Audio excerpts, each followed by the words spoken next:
The story of Dina, her kidnapping and recovery is peculiar in that there are a lot of questions, a lot of strange things that happen. And when one tries to, make heads and tails out of it, we find so many different interpretations, insights into actually what happened there. So I'm not going to give you a conclusive explanation, which kind of dots, all the I's and crosses all the T's, but you get a deeper insight into what actually happened there. Let's look at the story first. Um, they've settled outside Shechem.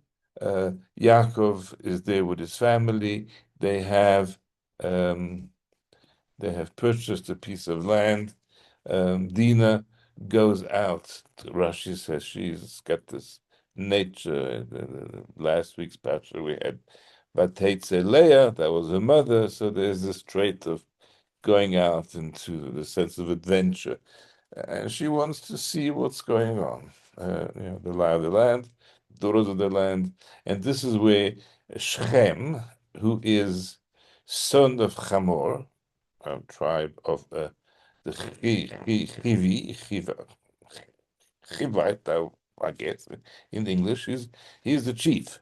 Chamor, the chief, Shechem is the son, so he's the son of the prince, and he finds her, he kidnaps her, and does the unspeakable, and decides that he actually wants to marry her.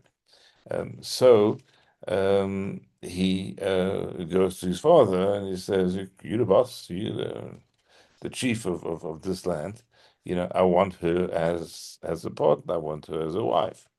Um, and Yaakov, in the meantime, has heard about this. His son are tending to the sheep out in the field, and Yaakov keeps out. He doesn't react.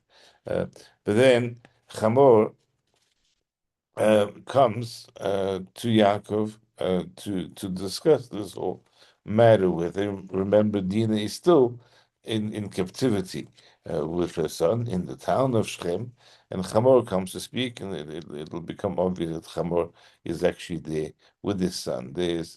Uh, in the meantime, the sons of Yaakov came back because they've heard that this has happened.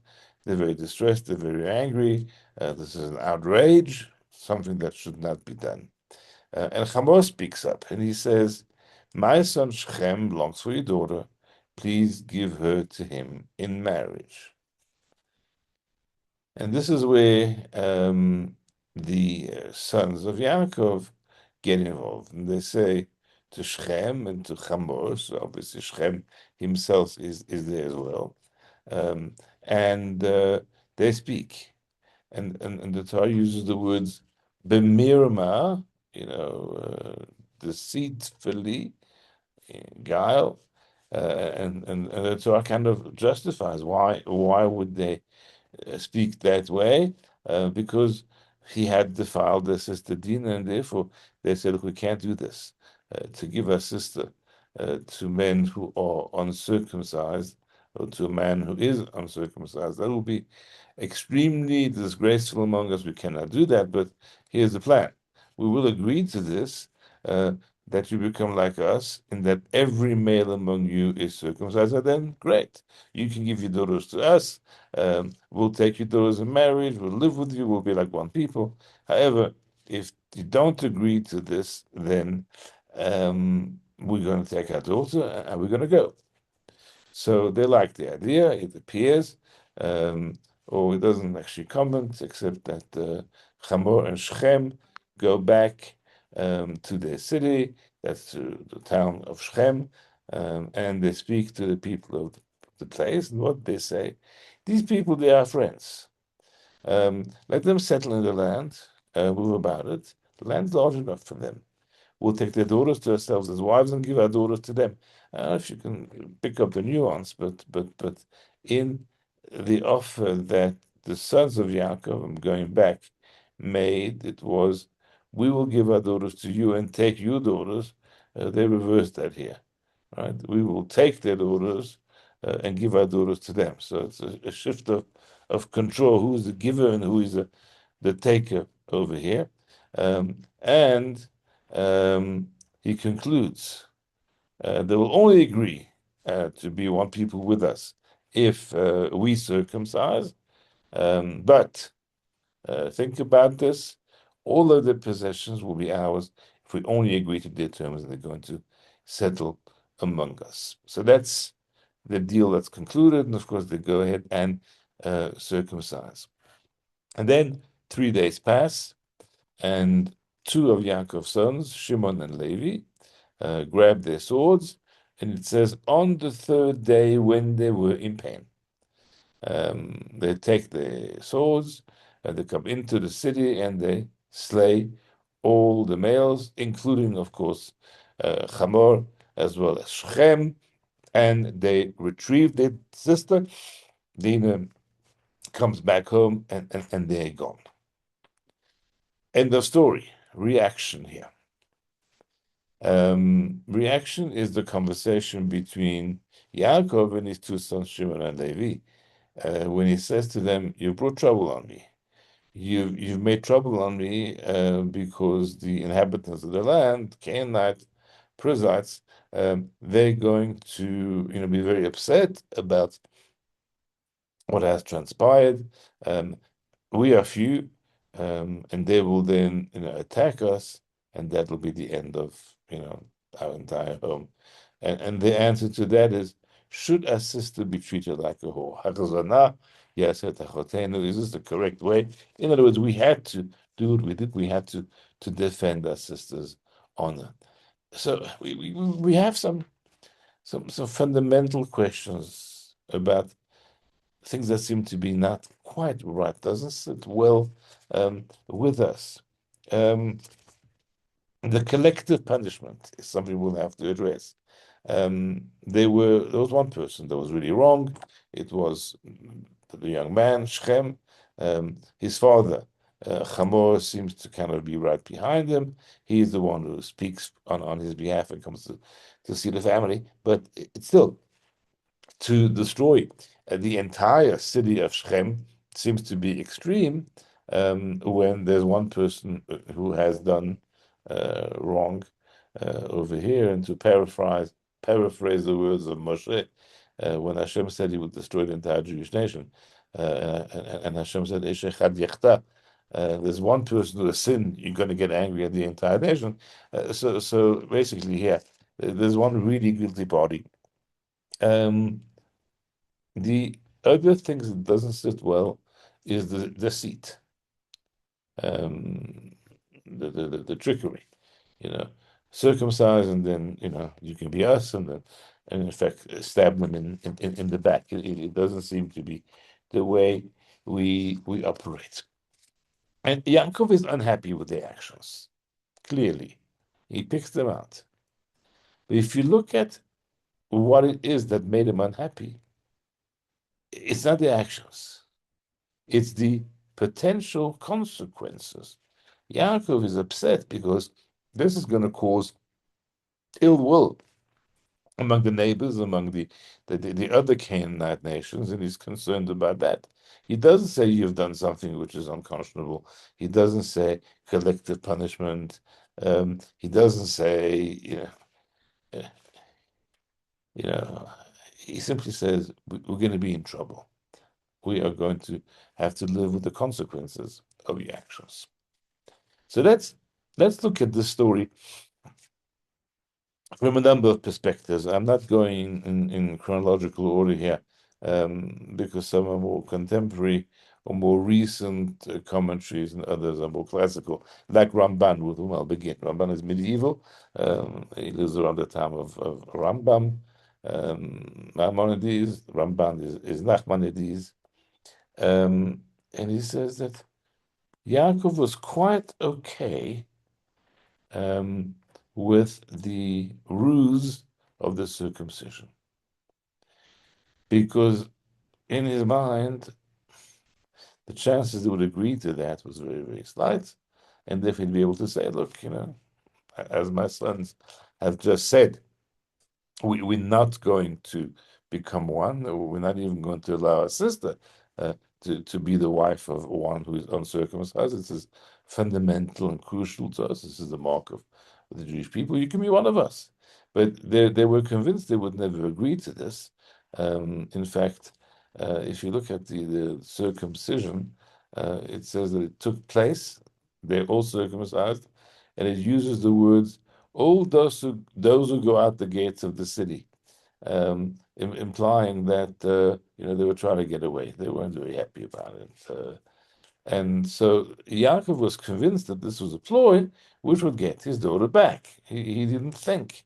And at worst, he thought, well, if they refuse, um, then if they accept, sorry, if they agree, then they'll take advantage of their weakness and they'll go in and take Dina. It did not occur to him that they were going to exercise this collective punishment on all of them. If they were going to punish anybody, Yaakov assumed it would be just Shechem, who's the perpetrator. Yes, he may, deserve to receive a death penalty. After all, he committed, immoral acts with their sister, and as they rightly say, and this is not the way we act. This is not the way we behave.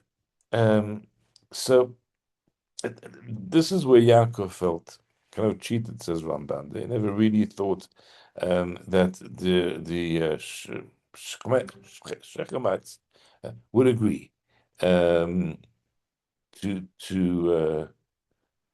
the ploy of getting circumcised, or they would take advantage of their weakness to retrieve their daughter. At most, punish the perpetrator. That's Ramban's approach, and it's quite well when we look at the ins and outs of the story. Moving on to 16th century commentary on the terrorists of Eliyahu, Elazar Ashkenazi.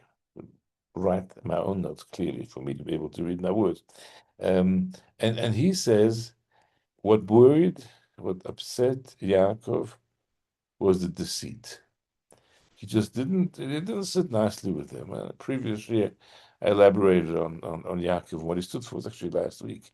Why the lifestyle of Rachel so resonated with him, because Yaakov is emet. Yaakov is truth. And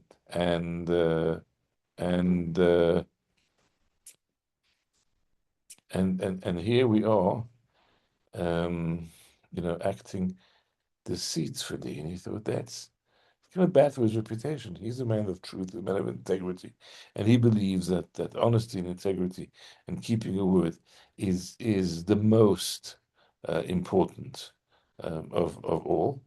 And here they're using deceit, and this is why you use the words, you've muddled me, you've given me a bad name, etc. That really bothers him. And when he calls Shimon and Levi over on his deathbed, and he rebukes them, it is for this, it appears, that he's most upset at the fact that they exercised deceit, exercised dishonesty in the way they went about it. Another interesting angle on the story,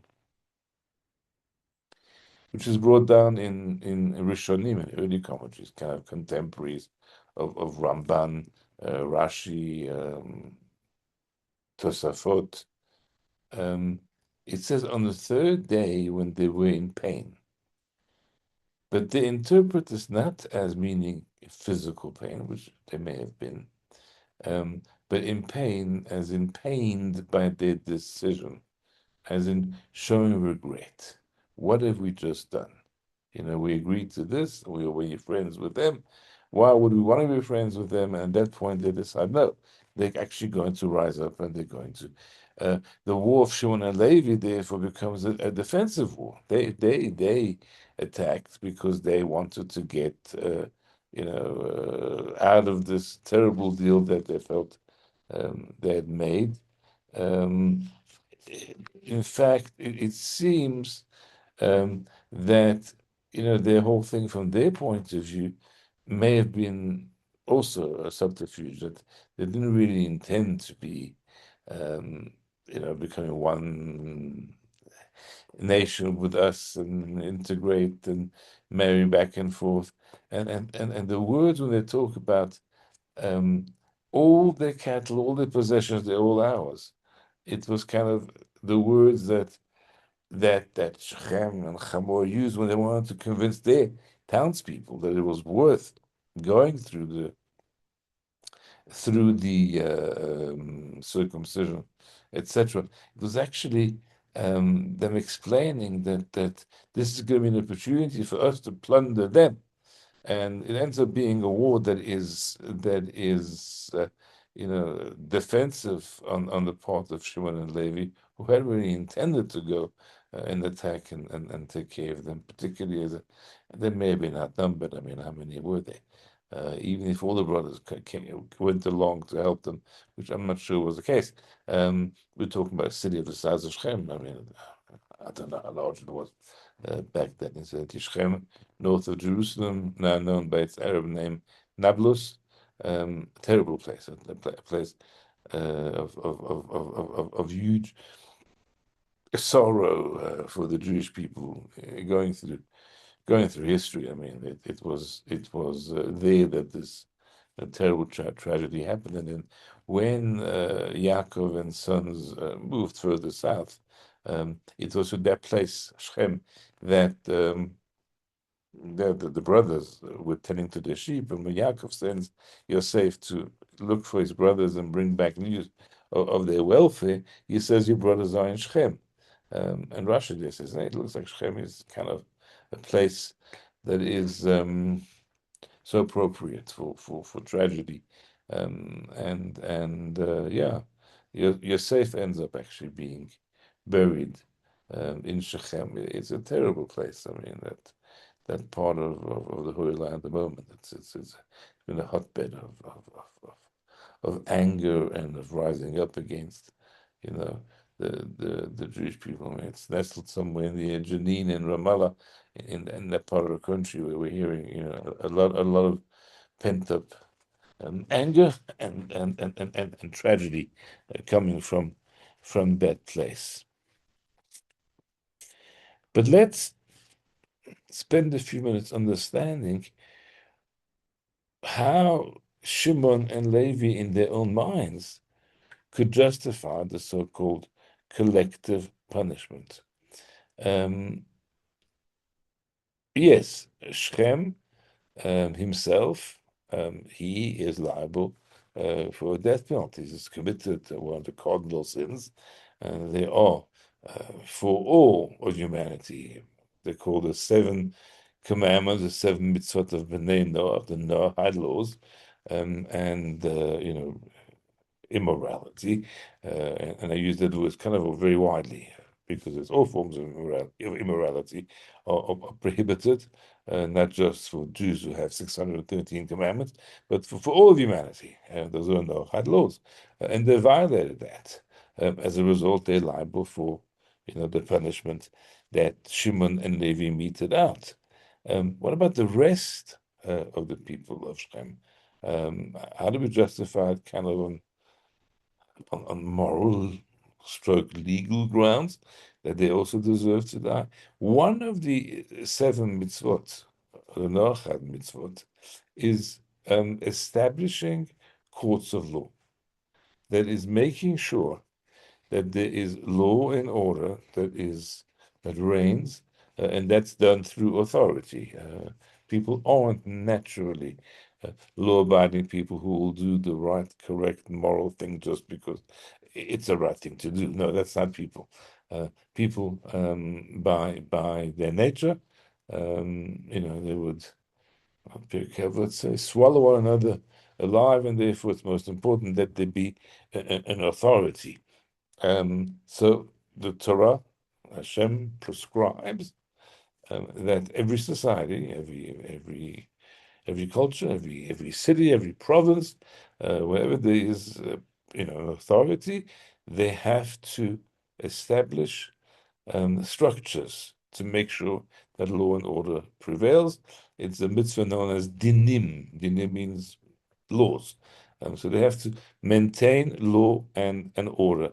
And as a society, Shechem failed, the city of Shechem, that is not the individual called Shechem, but the city of Shechem, failed dismally in having any system that would preserve law and order um, in this society, and having violated one of the core laws. It's not like Jewish law where there's a kind of whole system of penalties and punishments appropriate for depending on the severity of the sin and the involvement therein. No, so a non-Jew who violates one of the Noachad laws, there's they're all capital offenses, and this is why Shimon and Levi felt that it was correct for them to act as what we would have otherwise thought was vigilantes. No, they were meeting out. They were destroying the society that was corrupt at its core because they did not know about having laws in a fair way that would protect.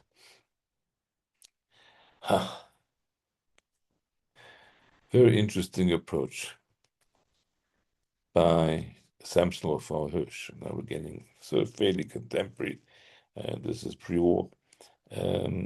He says, if they had not been Jewish, this never would have happened. Yeah, I think looking back at history, in hindsight, yes, so much of the odious behavior that has been directed at us has been, because we judge totally differently. Just look at what's going on, in the world. Suddenly, don't know how it's been done, how it's happened, but the tables have been turned, and we've become the aggressor. We've become the ones who are, murdering. We are committing genocide when we know very well that, we have no desire to obliterate the Palestinian nation. But it cannot be said that that's a mutual approach. The Jew in the Middle East is at risk because he's a Jew. And Shimon and Levi want to, they want to show force to strengthen our standing. We're not just victims ready to be led to the slaughter because we are Jewish. We defend ourselves. It's an old philosophical dilemma, debate in terms of what's the correct approach to the enemies of the Jews, to anti-Semitism. Do we just kind of keep a low profile and pray and hope for the best, or do we stand up at great peril? This was a debate that happened, in the ghettos of World War II. This is a debate that already reigned back in Jerusalem during the Roman occupation, described in quite a bit of detail in the Talmud in Gittin, where it describes life in Jerusalem under this Roman siege and how there were factions. And in fact, there was enough food in Jerusalem to withstand a siege for years more. But there was a group of, I call them Biryonim, patriots, whatever you want to refer to them as, because I'm not sure what the translation of Biryonim would be other than maybe hooligans. They felt that they had to, precipitate things. And what they actually did in the story of the destruction of Jerusalem through the Romans is they set fire to the stores of food. There was a man called Nagdun Ben Gurion. He was a very wealthy man. He could look after the people in Jerusalem for a very long time. But now the food's gone and there's no choice. And they kind of precipitated. But the question is, do we become passive and hope for the best under attack, or do we actually are more preemptive, are more offensive in our approach to defend the honor of the Jewish people. And you can see Yaakov and his sons kind of debating that. And they're saying, no, you show the force, but that could backfire. And they're saying, we couldn't allow a daughter to be treated like a harlot. We had to somehow raise our standard. So there's a kind of postscript epilogue to the story. And that's the following verse.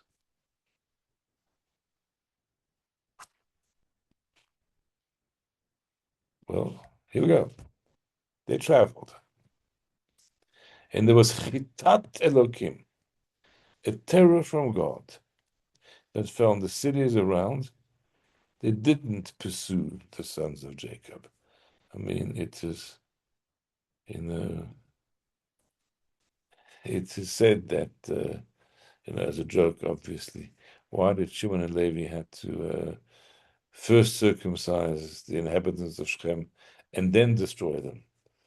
And the answer in jest that is given, what they call the bittere Gelepte, is because if they had gone in and killed a bunch of Gentiles, then the entire United Nations and everybody would have decried this. So they circumcise them first. The murder of Jews just goes, unpunished. So by turning the people of Shem into circumcised people, part of our tribe, they were pretty sure that once they killed them. But that's a joke. Um, but we see that the reality is that Hashem kind of, supported their position, and they traveled on miraculously.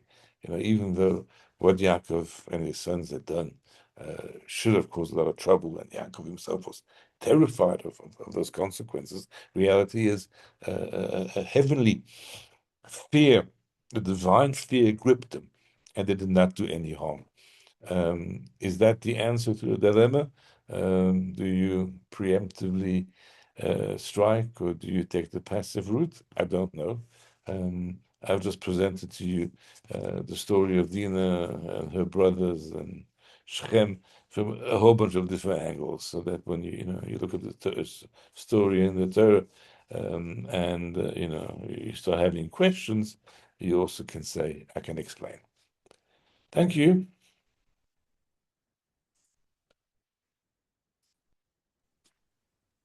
Thank